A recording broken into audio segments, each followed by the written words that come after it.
আসসালামু আলাইকুম আরহামাতুল্লাহি অবরকাতু। কোনো মুক্তিযোদ্ধাকে গলায় জোতার মালা পরানো হয় নাই। যেই কানুর গলায় জোতার মালা পরানো হয়েছে সেই কানুর আমলনামা দেখেন পিনাকি ভট্টাচার্য দাদার ভিডিওতে। তো পুরো ভিডিওটা দেখেন, আমি বেশি কথা বলবো না। কানুর আমলনামা এবং বিস্তারিত পুরো ভিডিওতে দেওয়া আছে। পিনাকি ভট্টাচার্য দাদা তার পূর্ণ গঠন করছে, পূর্ণ ব্যাখ্যা দিছে। দেখেন ভিডিওটা দেখে আপনাদের মতামত জানান। ধন্যবাদ সবাইকে। চৌদ্দগ্রামে মুক্তিযোদ্ধার গলায় জুতার মালা পরে লাঞ্ছনা করে এলাকা ছাড়তে হুমকি, এই শিরোনাম দেখছেন। হাঙ্গের প্রিয় প্রথম আলোর মতিউর মোদি তীর্থ প্রভুপাদ এই টাইটেল করেছে। আসেন আমরা সেই মুক্তিযোদ্ধার আমল নামাটা দেখি।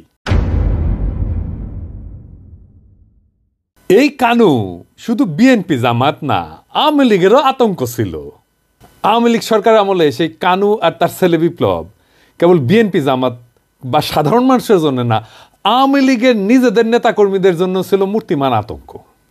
2016 সালে লুধিয়ারা বাজারে কানু আর তার ছেলে প্রকাশ্য দিবালোকে ব্রাশফায়ারে যুবলীগ কর্মী আবু বক্কর সিদ্দিক রানাকে হত্যা করে। এই ঘটনায় সেই সময় সমাবেশ কইরা তাদের ফাঁসির দাবি করে স্থানীয় আওয়ামী লীগ সহ এলাকাবাসী। এই যে ভিডিওটা দেখেন।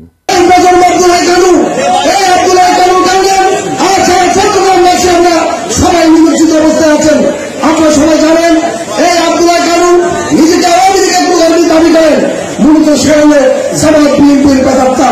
কারণ আজকে মুজিবুর মুজিব সে 86 থেকে যতদিন নির্বাচনে অংশগ্রহণ করেছেন সেই জীবনে কোনদিন মুজিবুর মুজিবের আওয়ামী লীগের নেতাকে সেই ভোট দেয়। তাহলে আমরা তাকে কিভাবে আওয়ামী লীগের নেতা তুমি আমরা মনে করবো? শুধু তাই নয়, সারা জীবন এই এলাকা সহ আশেপাশে এলাকার মানুষের সাথে খারাপ ব্যবহার করেছেন, মানুষেরকে নির্যাতন করেছেন। সর্বোপরি আমাদের প্রবাস প্রত্যাগত আমাদের প্রিয় আওয়ামী লীগ কর্মী রানাকে সংসদ হত্যা করেছেন। এই আব্দুল্লাহ কানু নিজের চরিত্রকে ব্যবহার করার জন্য সেই যে কোনো জিনিস যে কোনো কাজে আপনাকে বিপদে ফেলে এই আব্দুল্লাহ কানু কুলাঙ্গার আব্দুল্লাহ কানু। অভিযোগ আছে আব্দুল হাই কানু উপজেলা যুবলীগ নেতা শাহিন হত্যাকাণ্ডে সরাসরি জড়িত ছিল এবং কানুর অত্যাচারে দেশ ছাড়া প্রবাসীরাই গলায় জুতার মালা দেয়। কারণ ওই প্রবাসীদেরকে বিএনপি জামাত তকমা দিয়া এলাকা ছাড়া করত এই কানু। কানুর বিরুদ্ধে হত্যা মামলা সহ কমপক্ষে 8টা মামলা চলমান আছে। টানা 2 বছর জেল খেটে গত 5 আগস্টের কিছুদিন আগে জামিনে বের হয়েছিল। তার ছেলে বিপ্লব একাধিকবার জেল খাটছে। বড়ই কামেল পরিবার আর কি। এর আগে স্থানীয় সরকার নির্বাচনে ভোট ডাকাতি, সংঘর্ষ, সংঘাত, সন্ত্রাস এই সমস্ত বহু অপরাধের ঘটনায় সরাসরি জড়িত এই কানু। আর মানুষের পাশেই পে ধরে ওই শাহিনের জানাজায় ক্ষমা চায়। ওই যে শাহিনের কথা কইলাম আর কি। আসেন এই শাহিনটাকে এটা একটু দেখি। চৌদ্দগ্রাম উপজেলা যুবলীগের যুগ্ম সম্পাদক শাহিন কুমিল্লা কারাগারে মারা যায়। এই মৃত্যুটা স্বাভাবিক ছিল না। কথিত আছে শাহিনকে কানুই হত্যা করে জেলখানার মধ্যে। তো এই শাহিনের জানাজায় আসলে এলাকাবাসীর তোপের মুখে পড়ে। সেই সময় ওই সবার কাছে হাত জোর করে ক্ষমা চায়, মাঝে মাঝে হাত জোর করে ক্ষমা চায়। এরপর ওই নিজেই আওয়ামী লীগের নেতাকর্মীদের হাতে কয়েক দফা মারধরের শিকার হয়। তখন মুক্তিযোদ্ধার খবর আসিল না, যেহেতু আওয়ামী লীগ মারিছে তাই কোনো সমস্যা নাই। এই আওয়ামী লীগের 16 বছর এই কানু অন্যের বাড়িতে ভাঙচুর, বিএনপি জামাত তকমা দিয়া অসংখ্য অগণিত মানুষকে এলাকা ছাড়া করা, প্রবাসে পাড়ি জমাইতে বাধ্য করা, এমনকি তার নিজের দলীয় কর্মীদের মারধর এবং হত্যার মতো গুরুতর বিষয়ে অভিযুক্ত। এর আগে 2000 সাল পর্যন্ত আওয়ামী লীগের আমলে নানা ঘটনায় আলোচিত ছিল এই কানু। 2001 সালে বিএনপি ক্ষমতায় আসলে ফাঁসি গাইছিল, কুটি যেন লুকাইছিল। বিএনপি সরকার চলে গেলে আবার স্বরূপে সে ফেরে। বিএনপি জামাতের লোকদের বাড়িতে হামলা, বাড়ি থেকে বের করে দেওয়া, অনেকের বাড়িঘর ভাঙচুর, মারধর, ব্যবসা প্রতিষ্ঠান থেকে উঠায় দেওয়া, এই সমস্ত সহ নানা ধরনের অত্যাচারের অভিযোগ আছে তার বিরুদ্ধে। আওয়ামী লীগ সরকার আমলে 2013-14 সাল পর্যন্ত এলাকায় জামাত বিএনপির লোকজন আসতেই পারেনি। ওই অঞ্চলে ইউনিয়ন পরিষদ নির্বাচনের সময় কানুর ছেলে ওই যে বিপ্লব এক পক্ষে চেয়ারম্যান পদে নির্বাচন করে, অন্যদিকে ছিল ওই সাবেক রেলমন্ত্রী মুজিবুল হকের প্রার্থী জাহিদ হাসান টিপু। ভোট ডাকাতি নিয়ে দুই পক্ষের মধ্যে ব্যাপক মারপিট হয়। এই ঘটনায় কানুর বিরুদ্ধে মামলা হয়। এরপর ঘটে যুবলীগ কর্মী সোহাগ হত্যার ঘটনা। এই সোহাগকে খুন করেছিল এই কানু। তো কানুক জুতার মালা পরানোর যারা কান্দাকাটি করিচ্ছেন তারা কি জানেন যে এর আগে কানু বহুবার মারধরের শিকার হয়েছিল? জেল খাটছে, মামলা খাইছে। তো ওইগুলা যেমন মুক্তিযোদ্ধারা হিসাবে লাঞ্ছিত করার ঘটনা ছিল না, এটাও তেমনি। এইখানে মুক্তিযুদ্ধের কোনো লাঞ্ছনা হয়নি, লাঞ্ছনা হয়েছে কানুর ওই বদমাইশের। ওই করছিল কি এই কানু, এই যে লুধিয়ারা উচ্চ বিদ্যালয় পরিচালনা কমিটির নির্বাচনে তার প্রতিদ্বন্দ্বী প্রার্থী ছিল আব্দুল হালিম মজুমদার। এই আব্দুল হালিম মজুমদারকে এই কানু লাথি মেয়েরা পুকুরে ফেলে দিছিল। ওই ঘটনার জেরে এই ঘটনা ঘটছে বলে অনেকে মনে করে। এইটা ছাড়া আগের তো বিভিন্ন বিরোধ আছে, তো কানুরে আটক করে স্থানীয়রা, পরে তার গলায় জুতার মালা দেওয়া হয়। এক পর্যায়ে কানু জুতার মালা সরায় এলাকায় থাকার আকুতি জানায়। এই সময় এলাকা ছাড়ার হুমকি দিতে থাকে তাকে ঘিরে থাকা লোকজন। শুনে তারা বলতেছিল, আমরা তো থাকতে পারিনি, তুমি কেন থাকবা এই জায়গায়? পুরা গ্রামের মানুষের কাছে মাপ চাইতে নেবেন আপনি একজন একজন।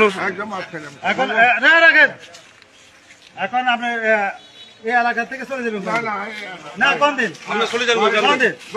বাইতো না, বাইতো না, না না না না, আমরা চলে যান, গাড়ি ছাড়েন না, না আমরা বলতে না না, আমরা চলে যান, জান কই আমরা বাইতে দেখতেছি। না না, আমরা দেখতেছি না, জম্বো এলাকা আউট, এলাকা আউট, এলাকা আউট, এলাকা না থাকে, আমরা শুধু আমরা খাই এলাকাতে না থাকে। ওই সময় সে দুই হাত তুলে ক্ষমাও চায়। ওই অঞ্চলে কেউ ঘর বাড়ি বানাইতে গেলে সে ওখান থেকে চাঁদা নিত। এই যে আব্দুর রহমান অভিযোগ করছে, যার ভাইকে লাথি মেরে পুকুরে ফেলে দিছিল, সে বলছিল যে ওর ভাইয়ের কাছ থেকে 26 লাখ টাকা চাঁদাবাজি করে। এমনকি সে যখন ঘর নির্মাণ করে আব্দুর রহমান, তখন তার কাছ থেকে 7 লাখ টাকা চাঁদা দাবি করে। চান্দাবাজ এক বদমাইশ মুক্তিযোদ্ধা সাজিছে। তোর মুক্তিযোদ্ধার গোষ্ঠী কিলাই। একজন সাবেক ইউপি সদস্য এবং অবসরপ্রাপ্ত সেনা সদস্য আব্দুল হক, সে বলছে যে কানু গত 17 বছরে এলাকায় সন্ত্রাসের রাজনীতি কায়েম করছে, একাধিক হত্যা, বাড়িঘর ভাঙচুর, চাঁদাবাজির সাথে জড়িত, এবং স্থানীয়রা আগের ক্ষোভ থেকে ঘটনা ঘটাইছে। আর এই ঘটনায় জামাত 2 জনকে বহিষ্কার করে দিয়েছে দল থেকে, এবং মুক্তিযোদ্ধাকে লাঞ্ছিত করার নিন্দা জানাইছে। আবার জড়িতদের গ্রেপ্তার দাবি করেছে। পোপের চাইতে বড় ক্যাথলিক হয়েছে জামাত। বিএনপি আবার মিছিল করেছে এই অপমানের প্রতিবাদে। কাউয়া মনে হয় আসলে মির্জা ফখরুলের বাসাত লুকিয়ে আছে। সত্যি সত্যি ওই যে কইছিল না, পালাবো না, পালাবো কোথায়, দরকার হইলে মির্জা ফখরুলের বাসায় যেয়ে থাকবো, ঠাকুর গায়ে বাসা আছে না। পালাবো না, কোথায় পালাবো? পালাবো না, প্রয়োজনে ফখরুল সাহেবের বাসায় গিয়ে উঠবো। কি জায়গা দেবেন? না হলে ঠাকুর গায়ের বাড়ি আছে, ওই বাড়িতে গিয়ে উঠবো। মির্জা ফখরুলের বাসাত না, মির্জা ফখরুলের কান্দার চাপিছে কাউয়ার ভূত। বিএনপির ধারণা আওয়ামী লীগ ভালোবেসে ওরা ভোট দিবে, ম্যাঙ্গো আর স্যাক দুটাই যাবে। আওয়ামী লীগ ভোট দিবি না বিএনপি, আর বিএনপির ভোটাররা কোনো আওয়ামী রক্ষককে ভোট দিবি না। Case clear. জামাতকেও ভোট দিবি না, ওরা ভোট দিতেই যাবি না। এবার আসেন, জুতার মালা দেওয়াটাকে অন্যায় হয়েছে নাকি? আমাদের সমাজে সামাজিক একটা শাস্তির বিধান আছে, এটা নতুন কিছু না। যেমন ধরেন, এক ঘরে করে রাখা, মাথা মুড়ায় ঘোল ঢেলে দেওয়া, গাধার পেতে উল্টে করে চড়ানো, নাকে খত দেওয়া। সংসপ্তক দেখেছেন না, ওই যে হুড়মতি কপালে ছেঁকা দিছিল একটা পয়সা দিয়া, রমজানে কান কেটে দিছিল, মনে আছে না? মুখে চুনকালি মাখা। সমাজে লজ্জা দিয়ে শাস্তি দেওয়াটা এটা আধুনিক কালেও আছে, এমনকি আমেরিকাতেও আছে অপরাধের শাস্তি হিসেবে সামাজিক লজ্জা দিয়ে। এবং যারা এই সামাজিক লজ্জা দিয়ে অপরাধের শাস্তি এটাকে পেনাল কোডে ঢুকেছে, তাদেরকে সেলিব্রেট করা হচ্ছে। দেখেন, তাদেরকে প্রশংসা করা হইতেছে। নানা কারণে এটা কার্যকর শাস্তি, কারণ এটা শাস্তিকে ইমপ্লিমেন্ট করার জন্যে তারা যদি জেলে রাখে, তার পিছনে তো খরচা আছে, স্পেস লাগে, রিসোর্স লাগে। এইখানে এগুলো কিছুই লাগে না। আপনি দেখেন, আওয়ামী লীগ এই প্রফেসর ইউনূসের সরকারকে নিয়ে বলছে জুতার মালা দিয়ে নামায়ও দিতে পারি। যেই জনগণ ফুলের মালা দিয়ে আপনাদের ক্ষমতায় বহাইতে পারে, ওই জনগণ কিন্তু জুতার মালা গলায় দিয়ে আবার নামাইতেও পারে আপনাদেরকে। কথাটা ভুললে যাবেন না। ফুলের মালা দিয়ে ক্ষমতায় বসাইছি, জুতার মালা দিয়ে নামাইতে আমরা কিন্তু পারি। এমন কোনো কাজ করবেন না, কোনো দেশ বিরোধী ষড়যন্ত্র করবেন না যাতে আপনাদের গলায় জুতার মালা ওঠে।